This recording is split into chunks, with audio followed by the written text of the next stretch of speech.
Hello everyone, welcome back to another mini blog. আজকে হচ্ছে Sunday মানে ল্যাদ খাওয়ার দিন। বাট আজকে ল্যাদ খেলে চলবে না, বিকজ সকাল থেকে ওয়েদার খুবই ভালো হয়ে রেখেছে, বৃষ্টি পড়ছে। আর ভাবলাম সকাল সকাল ব্রেকফাস্টে লুচি আর আলুর দম হয়ে যায়। তো যেমন ভাবনা তেমনই কাজ। সাথে আরেকজন যে বানিয়েছিল ছিলকা, সেটাও দিয়ে দিল, সেটাও খুব সুন্দর হয়েছিল। একা খেলে চলবে না, সেই জন্য আমার পাখিদের জন্য একটু বিস্কিট দিয়ে দিলাম, যেটা ওরা প্রতিদিনই খায়। আমি যেটাই খাই সেটা একটু করে দিয়ে দিই। ক্যামেরা অন করতেই সেই লজ্জায় পালিয়ে গেল। তারপর আমার যা যা কাজ থাকে রুটিন সব কমপ্লিট করে আজকে হচ্ছে কাচাকুচির দিন। ইয়েস, যত সপ্তাহে যত জামা কাপড় ছিল সব আজকে কেটে ফেলেছি আমি। তারপর চান টান করে দুপুরবেলার লাঞ্চ হচ্ছে আমাদের ম্যাগি।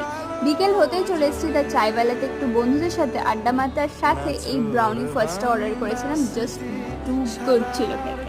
বিকেলবেলা গড়িয়া গেছিলাম একটু শপিং করতে, আর গড়িয়াতে স্টিম মোমোটা আমার খুবই ফেভারিট। আর এই কিউট চায় ক্যান্ডেলটা খুবই সুন্দর, খুবই ভালো স্মেল ওঠে। তো